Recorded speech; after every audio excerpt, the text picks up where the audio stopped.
Bonjour, bonjour à toutes et à tous. On va pouvoir commencer. Il est 15 heures. Je ne sais pas si vous étiez là lundi dernier, mais on a pris un peu de retard parce qu'on a beaucoup parlé. Donc là, on va essayer de commencer à 15 heures, avoir bien du temps pour les questions. Merci d'être là aujourd'hui. Vous êtes nombreux et nombreuses. C'est super. Cette conférence ce lundi, on l'a fait en écho à une exposition qui est en cours à la BNU, là, juste en face, au bout du carrefour. Est-ce que certains d'entre vous y étaient à cette exposition? Vous êtes déjà allés voir? Levez la main. Oh, waouh! Dis donc. Qui est-ce qui y était pas encore? Ok, ça va. C'est moitié-moitié. On a la chance aujourd'hui, du coup, pour cette conférence, d'avoir deux membres du commissariat d'exposition de cette exposition que je n'ai pas encore nommé. Peut-être que certains n'étaient pas du tout au courant qu'il y avait cette exposition, donc il serait temps. On va parler des anges musiciens. L'exposition, c'est le concert des anges. Donc le sujet, c'est, je ne sais pas si vous avez déjà vu, peut-être dans les édifices religieux, sur les plafonds gothiques, des petits anges qui font de la musique, qui ont des instruments de musique ou qui ont des partitions et qui chantent. Donc on va traiter de ce sujet-là à deux voix. En musicologie, donc, qu'est-ce que sont les instruments que ces petits anges utilisent pour faire de la musique et qu'est-ce que c'est que cette musique? Comment est-ce que ça sonne si on pouvait l'écouter? Ça, c'est Madame Carola Hertel, qui est maîtresse de conférence en musicologie, qui pourra nous parler un petit peu de cet aspect-là. Et aux côtés de Yuko Katsutani, qui elle est docteur en histoire de l'art et qui va plutôt nous parler du côté iconographie et vraiment image de ces anges musiciens, qu'on a beaucoup trouvé dans les édifices religieux qui datent du 15e et du 16e siècle, donc à la fin du Moyen Âge. Je vous remercie pour votre attention et on aura normalement cette fois-ci, si on est des bons élèves, une demi-heure pour répondre à vos questions à la fin de la conférence, qui, je l'espère, seront nombreuses.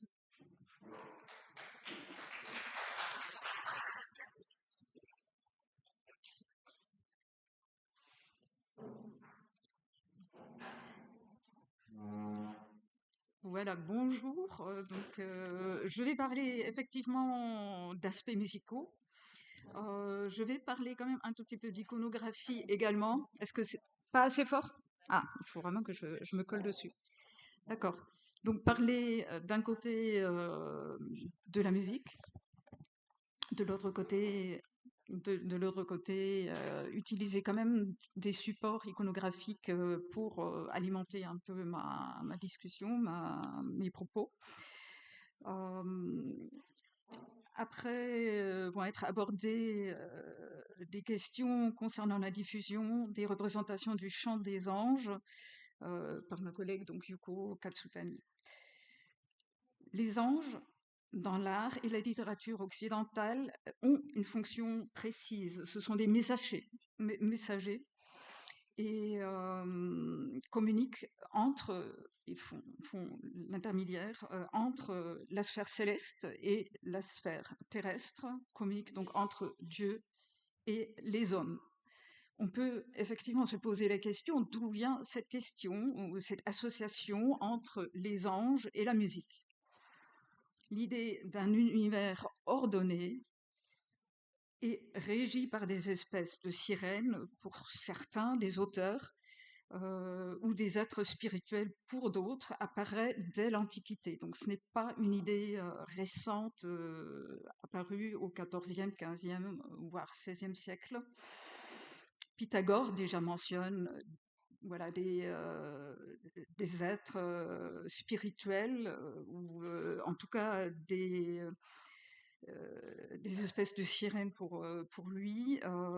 Platon en parle, Macrobe, on parcourt comme ça les siècles, où cet univers ordonné, d'une manière ou d'une autre, apparaît dans les écrits. Depuis le néoplatonisme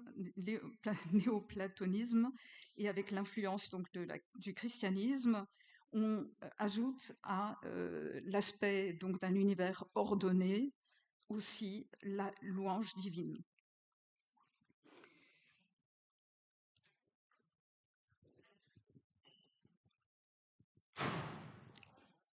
La Bible est une des sources principales à mentionner des anges. C'est pas assez fort comme ça? Ouais, il est pas terrible.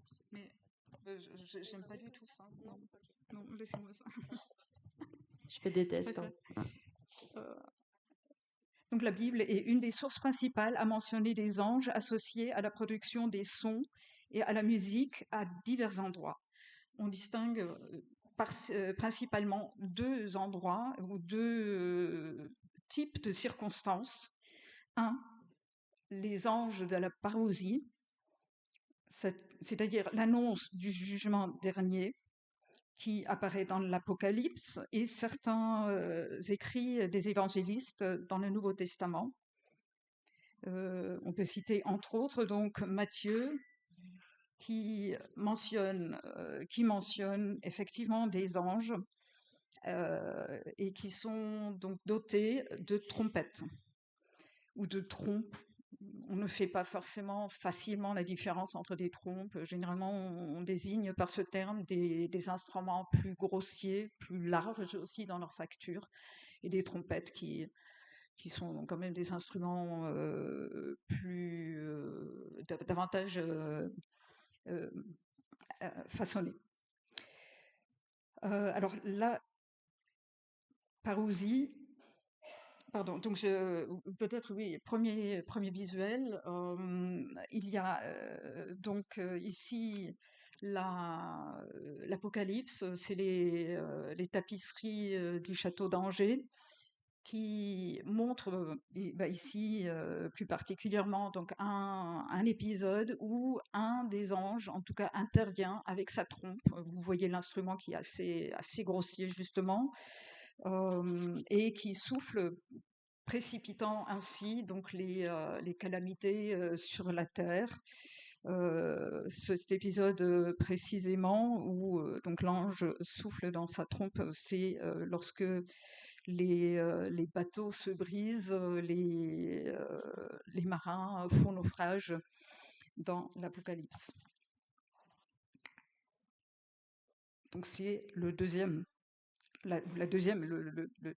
moment où les trompettes sont sonnées.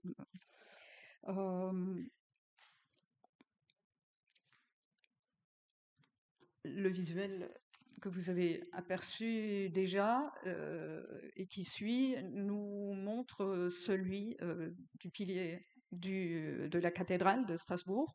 Cathédrale, donc c'est au fond de la cathédrale, un des piliers qui montre au deuxième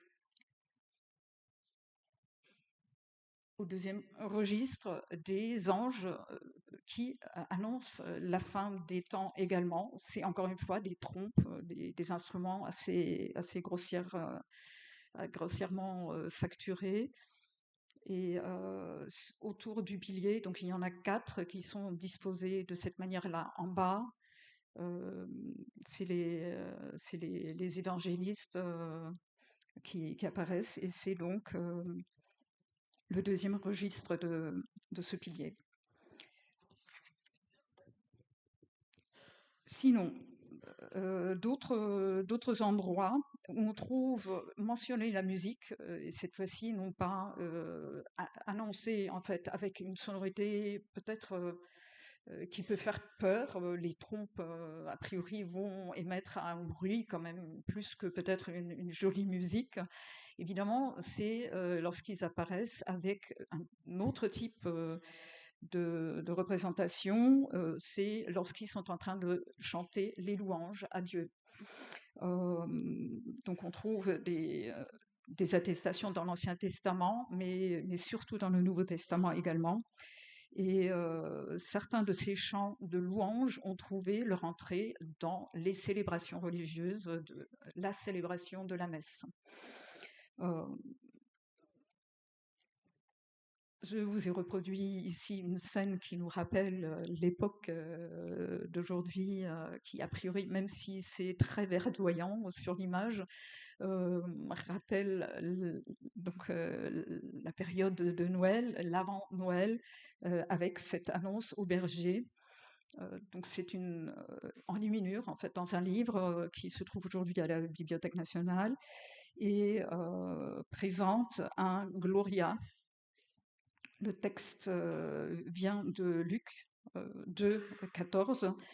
Vous avez dans cette banderole qui se déplie, ou ces deux banderoles qui se déplient dans le ciel, deux fois donc le même texte du Gloria. Gloria in excelsis Deo et intera pax hominibus bone voluntatis, de chaque côté, donc symétrique, autour des anges qui, voilà, autour de l'ange en fait qui tient le tout et qui bénit visiblement le monde, les êtres humains, et fait probablement, il faut soupçonner, louange donc à la naissance, ou annonce en tout cas cette naissance aux bergers. Donc ce qu'on voit, c'est des bergers qui s'amusent en dessous, qui semblent pas tous forcément prendre mesure de ce qui s'annonce dans le ciel, mais il y a des bergers qui regardent vers le ciel, pointent le doigt vers le ciel, vers l'ange, et qui donc ont compris qu'il se passait quelque chose. La musique ici, elle est relativement peu présente. On a un joueur de cornemuse qui est assis sur le bord. Il n'est même pas représenté en entier. Se tourne vers les bergers pour leur fournir justement la musique. Ça peut tout à fait être un des bergers qui joue cet instrument, qui est plutôt un instrument pastoral, il faut le dire. Donc le Gloria d'un côté. Le Gloria, il est représenté aussi dans des peintures murales, des peintures dans les voûtes des bâtiments religieux. Sur la droite, je vous ai représenté une des représentations qu'on peut trouver à Saint-Bonnet-le-Château, qui est au centre en fait des recherches de Yuko Katsutani, un groupe sur deux qui représente donc trois anges réunis autour d'un phylactère, d'une banderole avec du texte inscrit. Et on a la chance à Saint-Bonnet de trouver aussi une notation musicale, ce qui permet d'identifier tout à fait ce chant. Donc c'est un Gloria, comme vous décryptez peut-être. Gloria, il y a marqué GLA avec le L barré, c'est l'abréviation pour Gloria. In excelsis, abrégé aussi. Deo et intera pax, ça on arrive à lire, omnibus bone volun, et le reste est dans la piure. On ne lit pas tout le texte, mais il suffit des premières paroles pour comprendre de quoi il s'agit. C'est l'annonce de la naissance du Christ normalement. Et ici, dans la chapelle, ça peut éventuellement avoir une autre signification encore, donc un sens encore différent. À part ça, on a, par exemple, comme deuxième chant qui a trouvé son entrée dans le répertoire de la messe, le Sanctus, je l'ai marqué en petites lettres en bas, le chant de louange du Sanctus, qui est un triple Sanctus, Sanctus, Sanctus, Sanctus, Dominus Deus Sabaoth, pleni sunt caeli et terra, gloria tua, Hosanna in excelsis, et benedictus qui venit in nomine Domini, Hosanna in excelsis. Donc c'est un chant de louange là également, et qui est répété par les humains à l'imitation des anges dans les cieux, pour rejoindre, en fait l'idée c'est ça, rejoindre le chant des anges dans la célébration religieuse. S'ajoute avec le temps et avec l'essor surtout du culte marial qui prend place dès le XIIe siècle, mais qui trouve un point culminant autour des XIVe, XVe siècles, la glorification ou des scènes de glorification de la Vierge par les anges. Il y a le couronnement, il y a l'ascension et d'autres, parfois la dormition de la Vierge, qui est reprise dans les peintures, dans l'iconographie. Dans la peinture, on trouve également la Vierge à l'enfant, qui n'est pas en soi un sujet, et surtout pas un sujet de la Bible. C'est des sujets iconographiques qui sont très largement exploités Et Marie, dans ce cas-là, elle est régulièrement accompagnée d'anges et très très souvent d'anges musiciens. Parfois c'est juste des anges qui louent, mais très très souvent c'est des anges portant des instruments. L'iconographie ajoute au chant des anges soit un choix d'instruments à sonorité douce, et ça a un sens en fait symbolique, soit une multiplicité d'instruments soulignant en fait la magnificence de la scène qui est en train de se dérouler sous les yeux des spectateurs. C'est par exemple le cas dans les peintures du Mans qui vont être montrées tout à l'heure.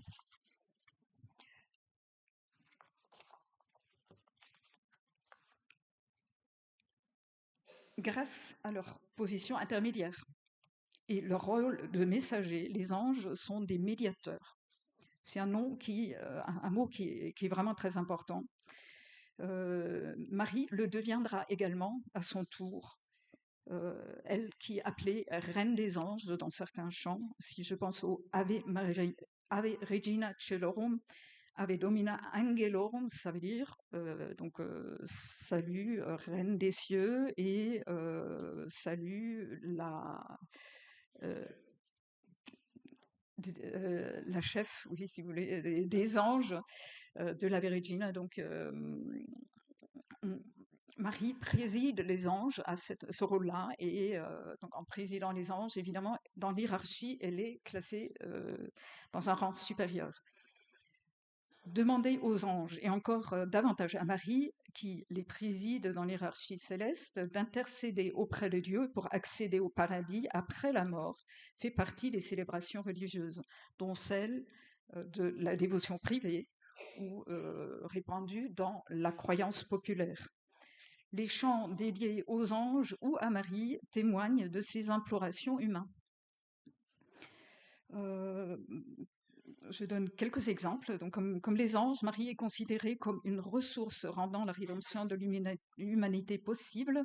Elle y est doublement la porte du ciel. Donc, porte du ciel, je cite un passage d'un des chants, du fait d'avoir donné naissance au Christ et par la possibilité d'intercession auprès du Christ. Donc, doublement la porte du ciel, puisqu'elle peut faciliter l'accès au paradis ou même la rendre possible. Il y a un certain nombre dans les chants religieux, il y a parmi ces chants des antiennes solennelles où figure entre autres donc le chant Alma Redemptoris Mater. Marie, qui est porte du ciel dans ce texte-là, est priée de prendre la pitié des pécheurs.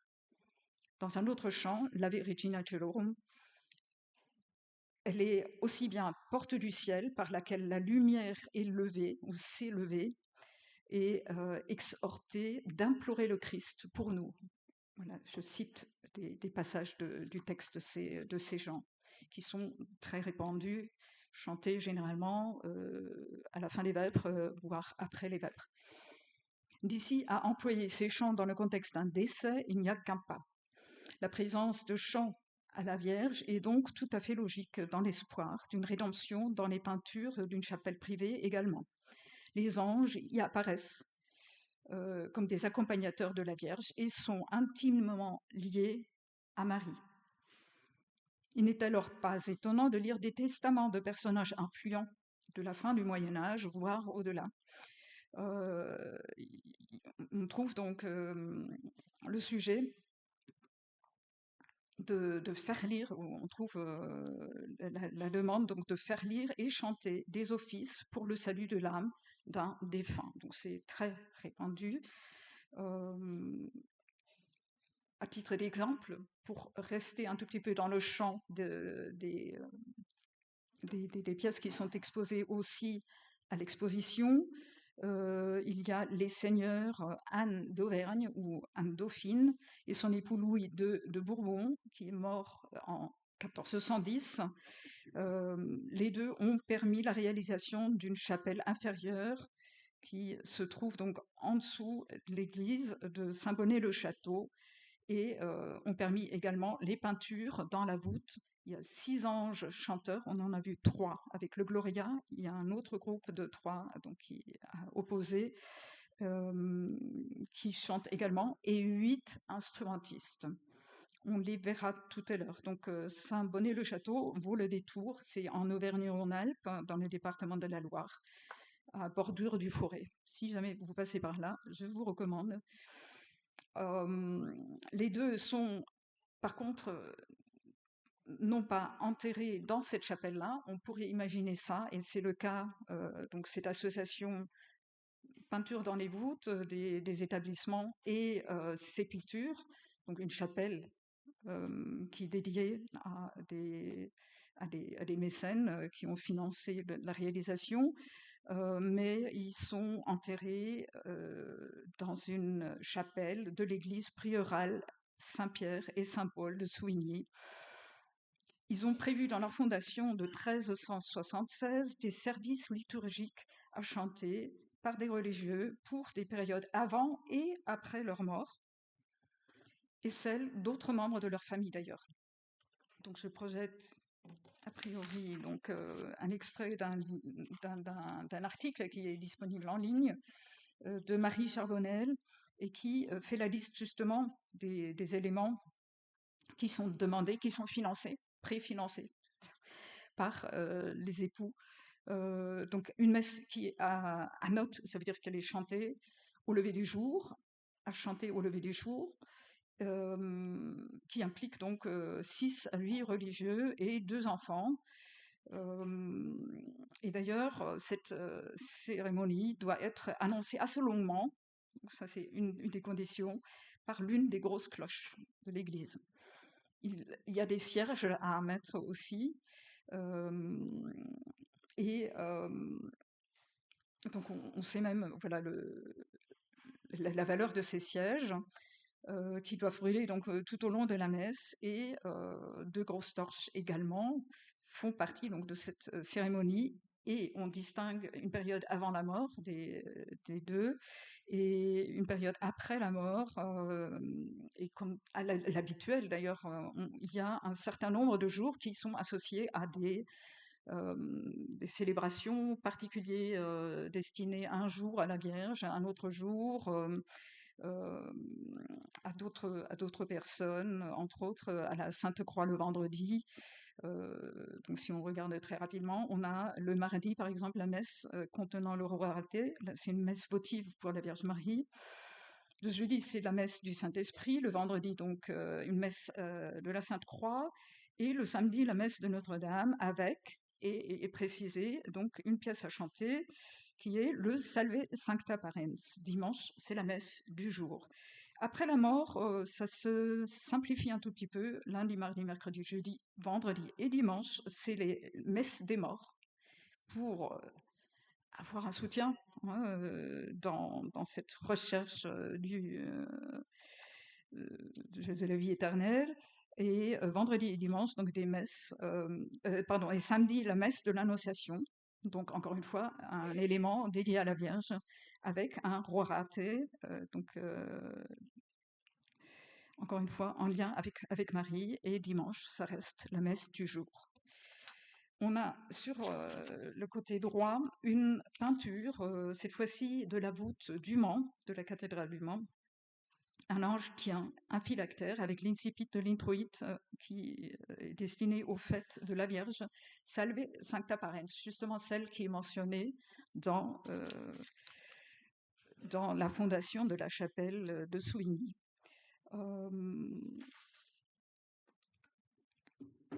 Ces répertoires font partie d'un répertoire très courant, sont dans des graduels, les livres qui concernent le répertoire de la messe, et je vous propose donc d'écouter.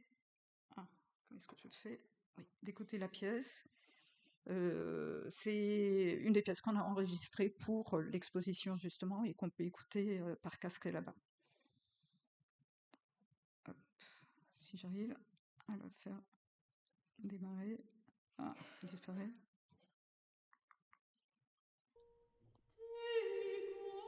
Ah. Oh, pardon, on est au milieu. On va écouter juste le début.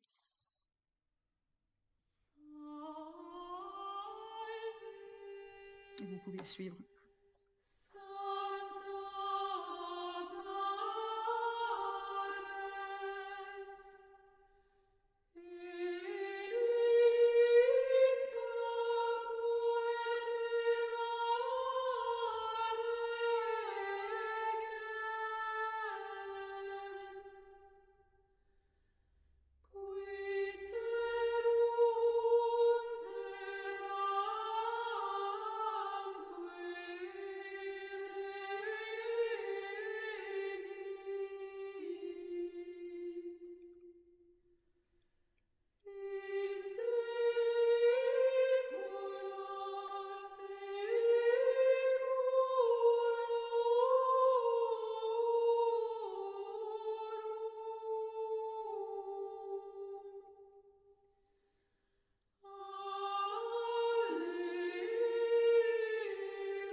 Voilà, je vais peut-être couper. Est-ce que c'est assez long? Assez long, bon. Mais en tout cas, après, il y a une récitation de la petite doxologie, donc Gloria Patri, gloire au Père, etc. Et on reprend la pièce du début. Dans ce cas de figure que je vous ai montré dans l'image précédente, l'ange du Mans, il ne tient qu'une banderole avec le texte. Mais parfois, on a la chance, justement, pouvoir identifier les chants, et tel était le cas, par exemple, pour le Gloria.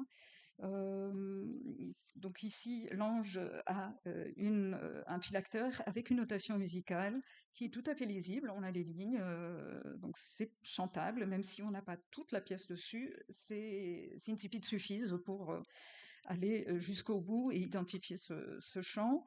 Ce Gloria, précisément, et je vais terminer là-dessus, rappelle le texte des anges, évidemment, qui annonce la naissance du Christ au berger, mais ici est particulièrement en lien justement avec le chant des anges, c'est un des Gloria. Il y a plusieurs Gloria possibles à chanter durant l'année liturgique. Et là, il s'agit d'un Gloria qui est dédié aux grandes fêtes mariales, donc pour l'Assomption entre autres. Et le texte du Gloria, de celui qui est chanté à l'exposition d'ailleurs, et le Gloria qui est destiné à l'Assomption de la Vierge. Voilà, donc je termine sur ces mots pour une présentation donc un peu rapide de la musique telle qu'elle est chantée. Je n'ai pas vraiment abordé les instruments. Il y aura d'autres moments peut-être où dans la discussion qu'on peut aborder ces questions-là avec le support de Yuko Katsutani qui va prendre la parole pour la suite.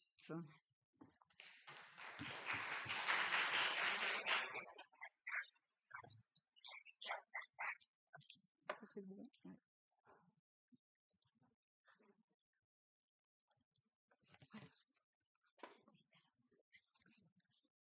Ah, et il faut faire tourner le cristal.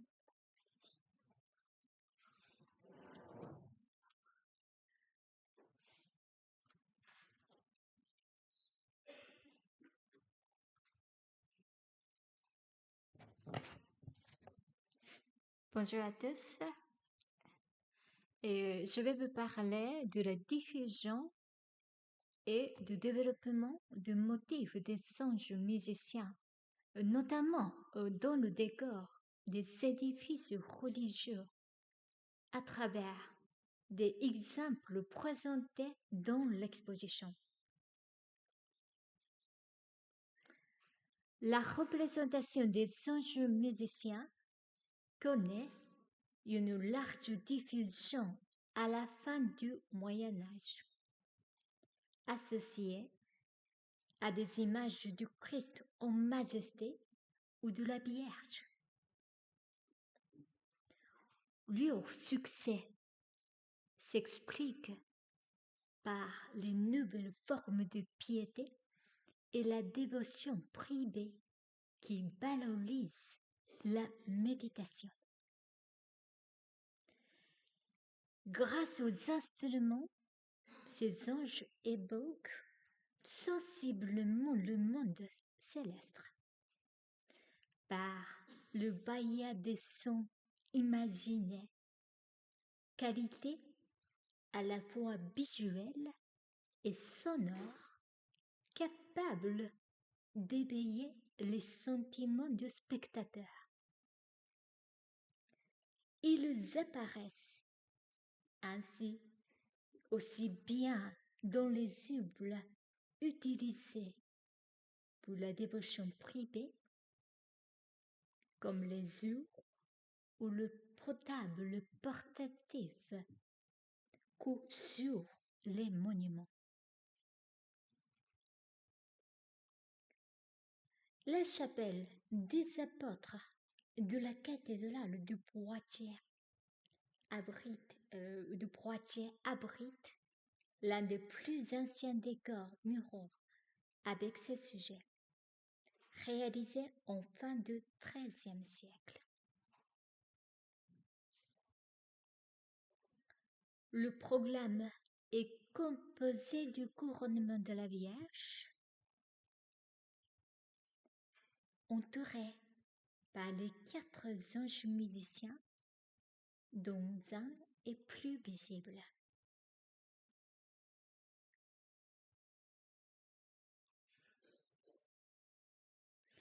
De la palousie, le retour du Christ au jugement dernier, du saint d'Abraham avec la parabole des vierges sages et des vierges folles, et l'offrande des couronnes.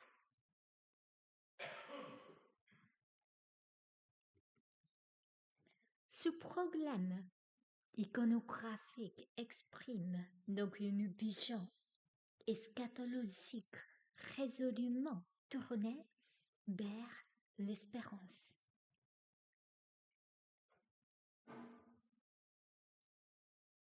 Ici, les anges musiciens encadrent le couronnement de la Vierge et s'intègrent à un programme eschatologique comprenant la parousie, donc le retour du Christ pour jugement dernier, le saint d'Abraham ainsi que l'offrande de couronne. Et au XIVe siècle, les anges musiciens commencent à occuper une place plus importante, comme le plafond de l'église Saint-Clair de Flavacourt le montre. La butte en berceau est décorée de 55 anges musiciens et d'écus harmonieux.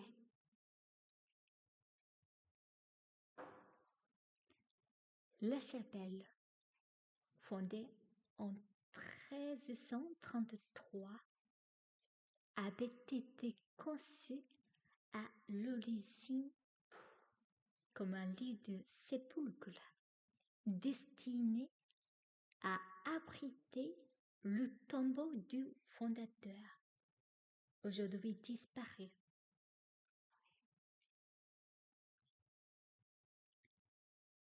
Ce type de décor se trouve également dans la chapelle du château de Farcheville, qui présente 200 anges musiciens sur des panneaux de bois séparés par des écus. Cette chapelle, consacrée en 1304, devient le lieu d'inhumation du Hugues de Bouville, fondateur du château, dont il ne subsiste que des traces de tombeaux.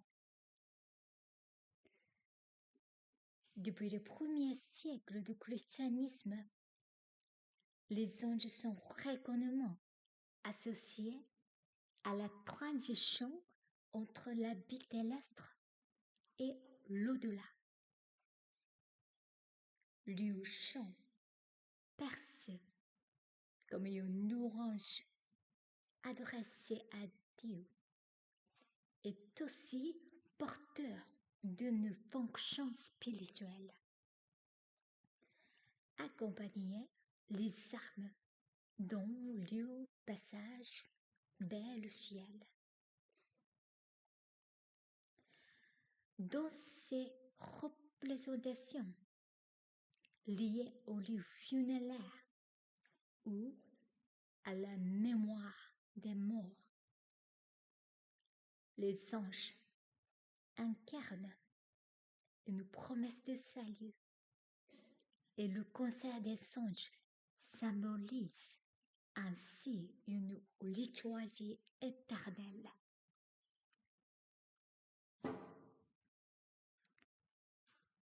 Dans cette perspective, nous pouvons observer le décor de la chapelle de la Vierge de la cathédrale du Mont présentée au début de la deuxième section de l'exposition.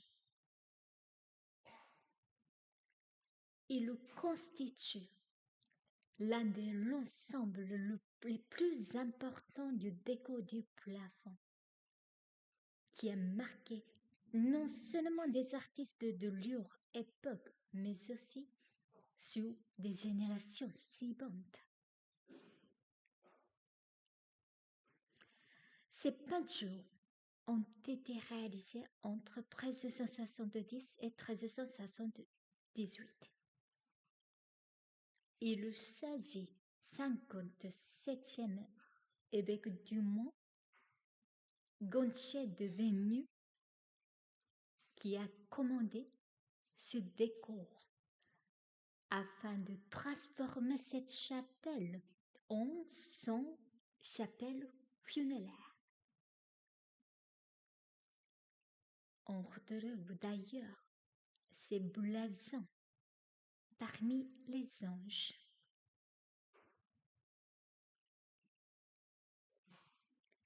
La butte entière est recouverte d'anges tenant des phylactères ou des livres dédiés à la Vierge et jouant d'une grande variété d'instruments de musique.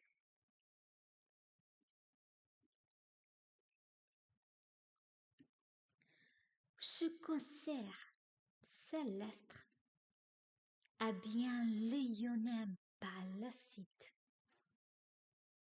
On en voit des traces venues du mont, parfois directes et parfois indirectes.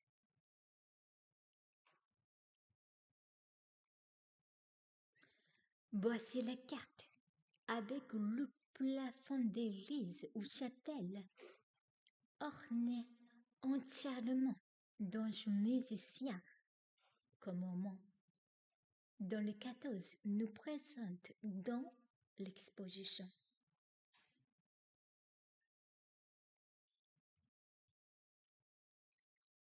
D'abord à Tournai, en Belgique,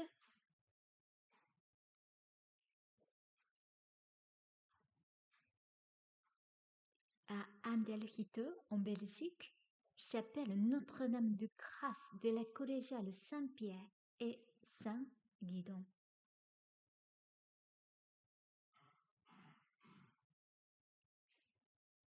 À Alost de Belgique, chapelle absidiale de l'église Saint-Martin.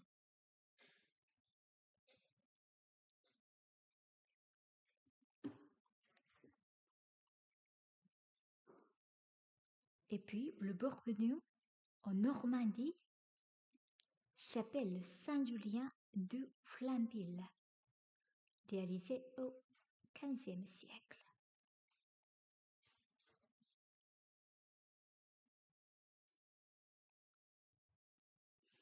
Ensuite, à Cosséon-Champagne, situé près du Mont, on trouve cette chapelle de Sainte-Anne de l'église Notre-Dame.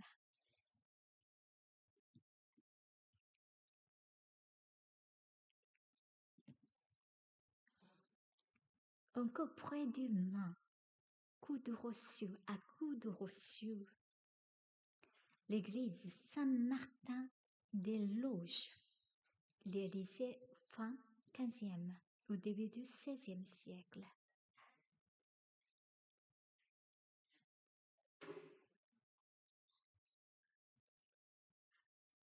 Et puis, dans le château de Montreuil-Belay, Pays de Loire, on trouve cette chapelle recouverte avec des songes musiciens, réalisée fin du XVe siècle.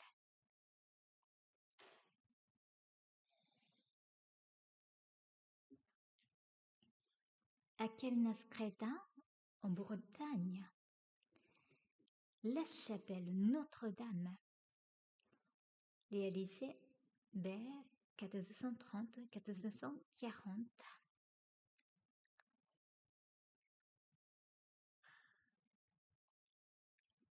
À Souvigny, en Auvergne-Rhône-Alpes, on trouve la chapelle vieille de l'église priolale Saint-Pierre et Saint-Paul.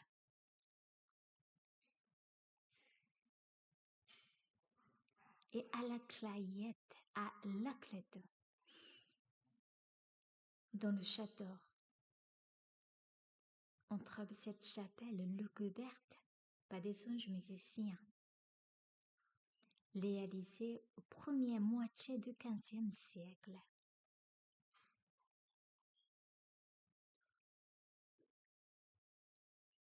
Et à Lyon, dans l'église Saint-Paul, la chapelle Sainte-Marguerite,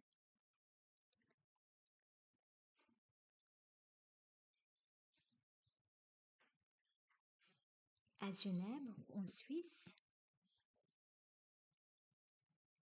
la chapelle des Maccabées de la cathédrale Saint-Pierre, mais actuellement conservée au musée de l'art, histoire de l'art de Genève.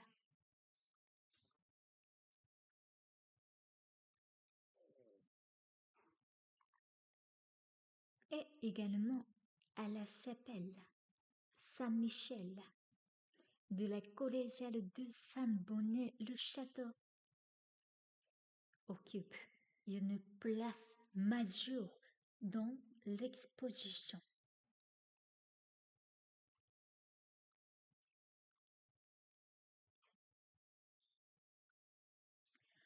Sur la voûte de la chapelle apparaissent 8 anges jouant de divers instruments.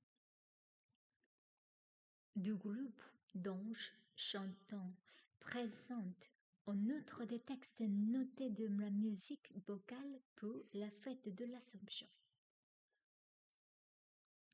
À ces images sont associées les armoiries des ducs de Bourbon ainsi que des ceintures portant la devise Espérance, fondée par Louis II de Bourbon.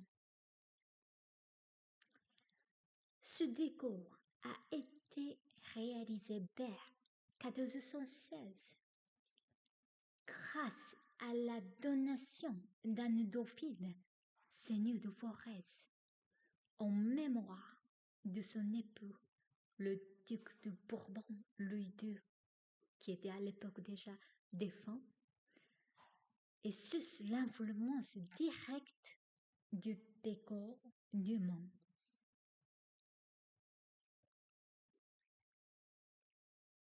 À Saint-Bonnet, qu'au moment l'on associe l'emblématique du commanditaire au cortège angélique.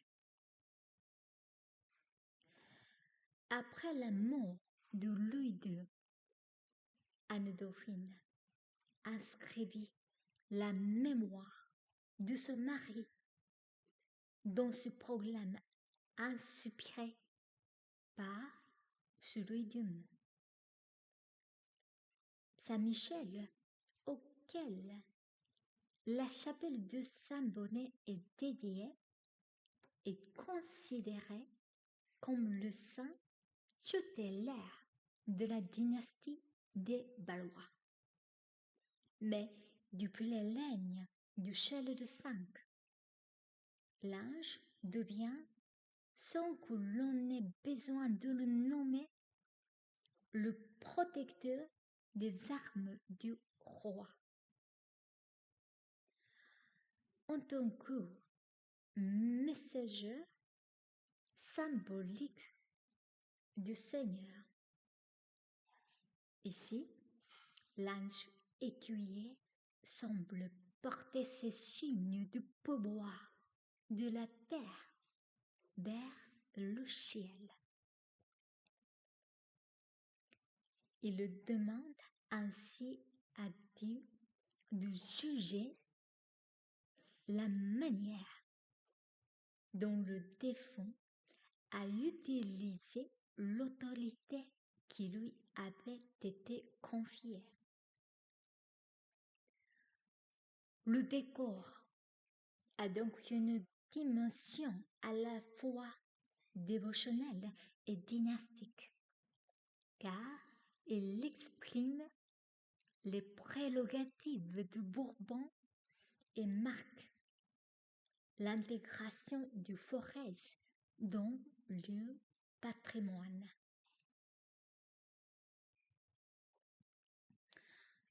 Pour conclure, l'étude de la diffusion des anges musiciens nous montre combien ce motif naît dans le cadre des nouvelles sensibilités spirituelles du Moyen Âge a profondément marqué l'imaginaire chrétien.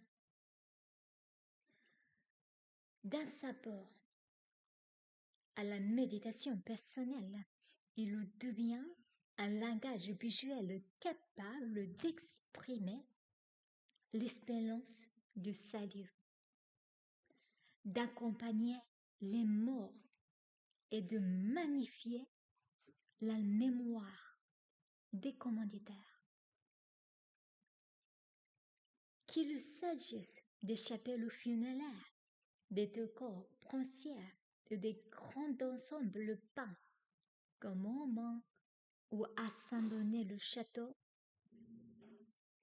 le concert des anges révèle à la fois la richesse des pratiques dévotionnelles et l'affirmation des identités dynastiques.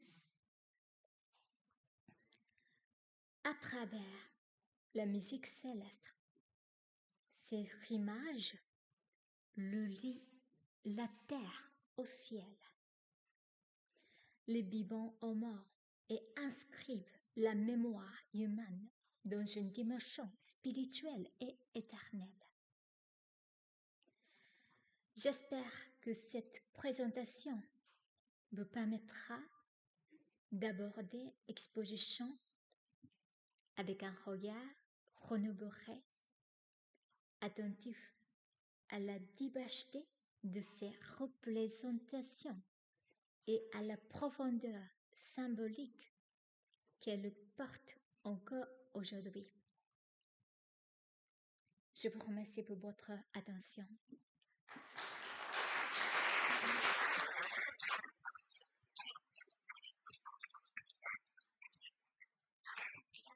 Merci beaucoup. Merci d'avoir été bien calme. Pendant cette conférence, on a un petit souci avec le système son, je vous avais remarqué, c'est vraiment pas très fort. Et on va faire en sorte que ça s'améliore, mais voilà, j'ai besoin de votre patience en attendant. Des questions? Oui.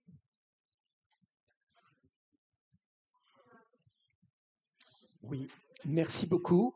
Une première question un peu perfide et un rien diabolique. concernant le sexe et la représentation sexuée des anges. On a vu tous les anges du 13e, 14e, 15e, tous habillés. Pourtant, il y a des représentations, j'imagine, dans l'iconographie même religieuse, d'anges dénudés, d'anges nus.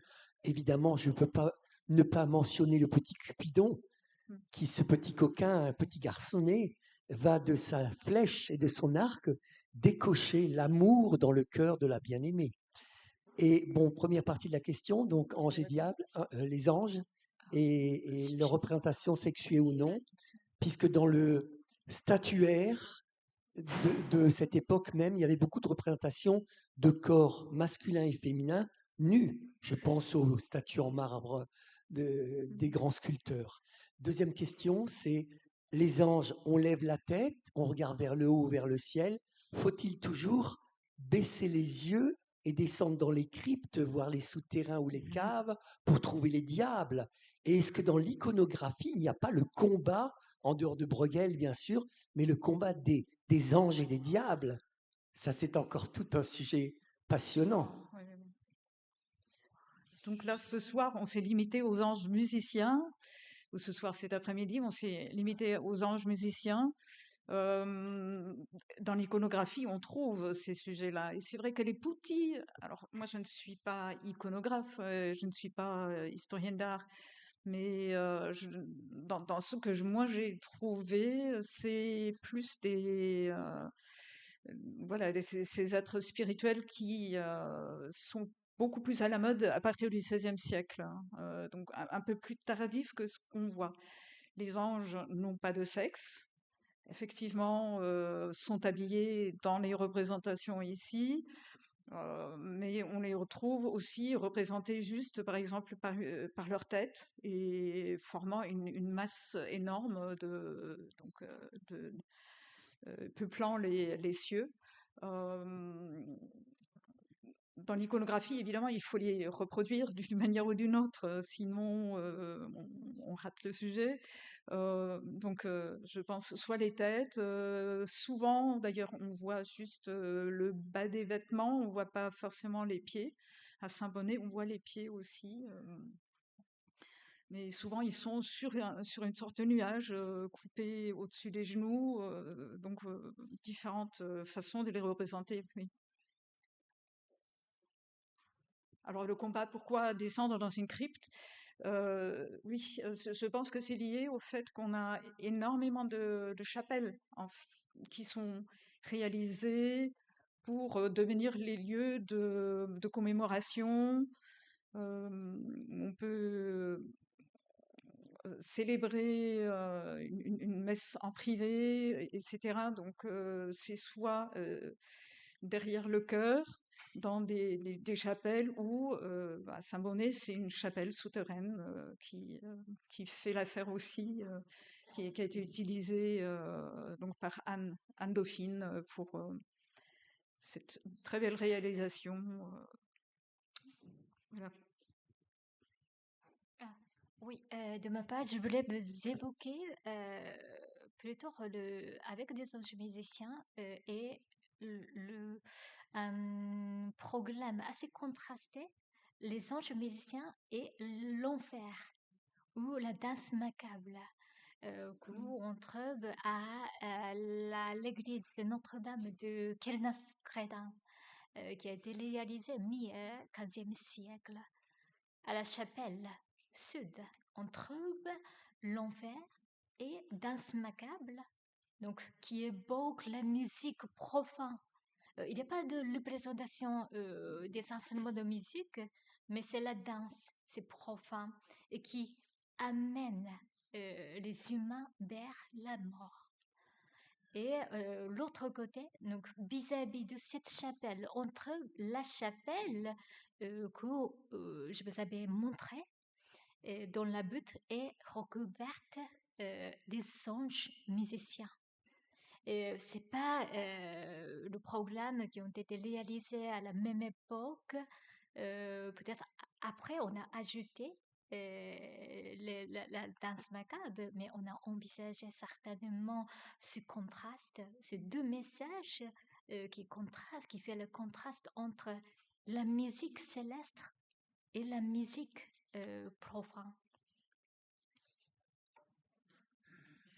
Oui, à l'époque, on avait vraiment très peur d'aboutir après la mort et éternellement en enfer.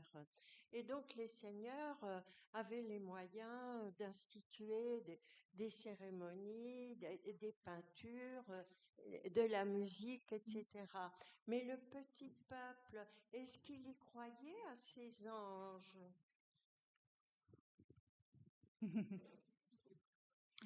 Bah, je pense que oui, il y a des chants, entre autres, qui reflètent cette croyance populaire également. Des rites, des cérémonies dans certaines régions. On les a pas mis en avant dans l'exposition, mais oui, on trouve des témoignages justement de célébrations locales qui témoignent justement de la croyance populaire aussi qui est convaincue. Ouais.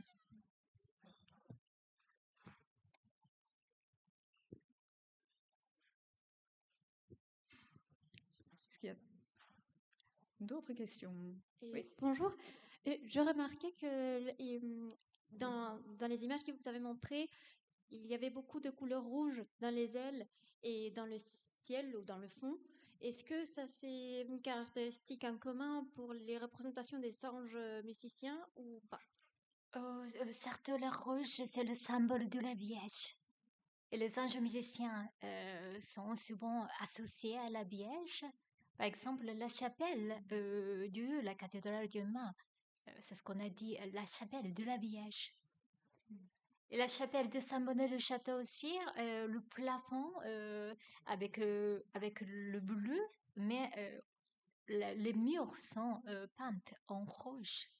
C'est parce que ce programme est dédié à la Vierge, avec le chant dédié à la Vierge.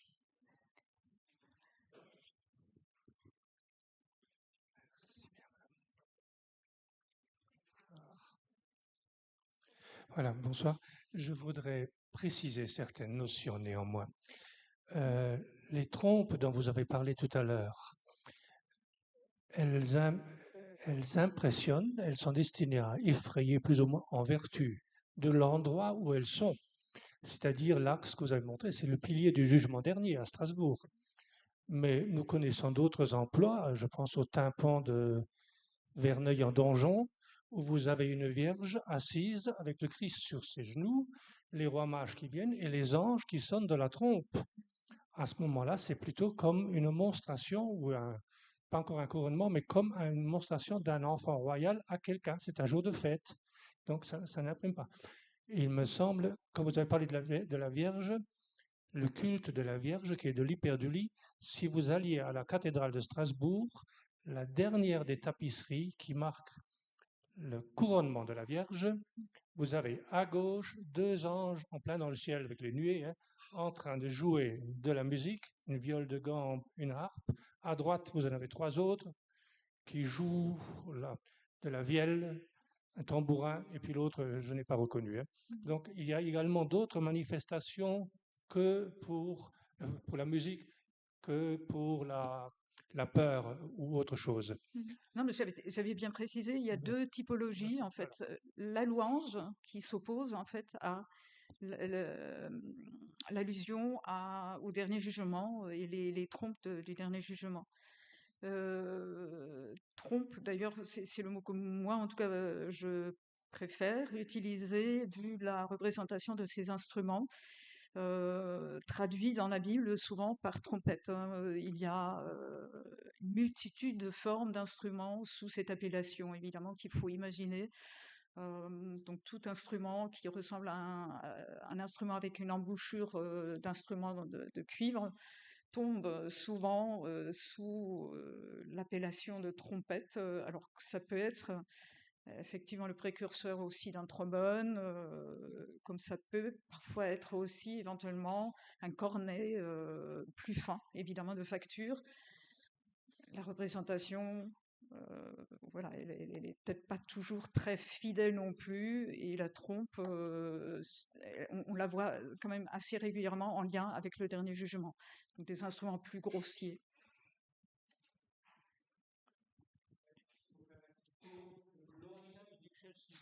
Ah, ça c'est Hein, qui autre est un chose. très beau cantique religieux quand même.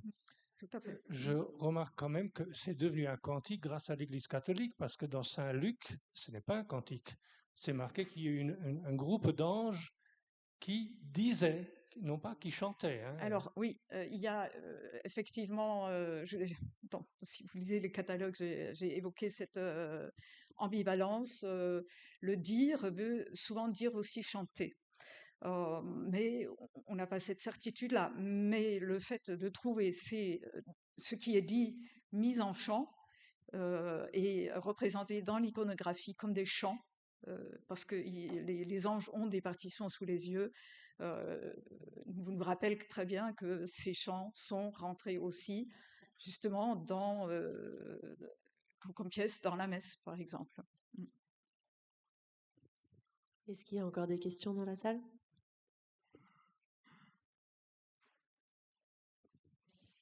Ok, bon, encore une peut-être? Je crois qu'il y a encore plein d'endroits où il y a des anges. Ne serait-ce qu'à Baden-Baden, il y a deux chapelles, dont l'une destinée au prince et qui est fermée au public, bien sûr. Et il y a un tableau avec un ange qui emporte une personne morte vers le paradis.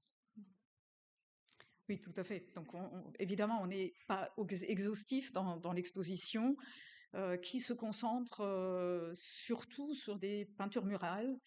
Moi, j'ai dans cette conférence introduit un peu d'autres supports, mais évidemment, non, il y en a plein. Il y a même des peintures murales de la région dont on n'a pas pris, qu'on n'a pas pris en considération dans cette exposition même et ici pendant la conférence. Donc, allez voir les lieux et regardez vraiment très précisément. Il est vrai que parfois, on a du mal à voir et l'exposition les montre de très près avec énormément de détails. Mais voilà, il faut garder les yeux ouverts. On découvre des anges vraiment à énormément d'endroits où on ne les soupçonne pas forcément. Merci. Merci beaucoup. J'ai bien pris en considération le fait que le son n'était pas terrible aujourd'hui. C'est arrivé d'autres fois aussi. Je vais faire ce que je peux en interne pour réussir à les faire changer. Parce que là, c'est au maximum, en fait. Du coup, je peux pas mettre plus fort. Donc, il faut que je vois si on arrive à faire quelque chose. Merci beaucoup. À lundi prochain.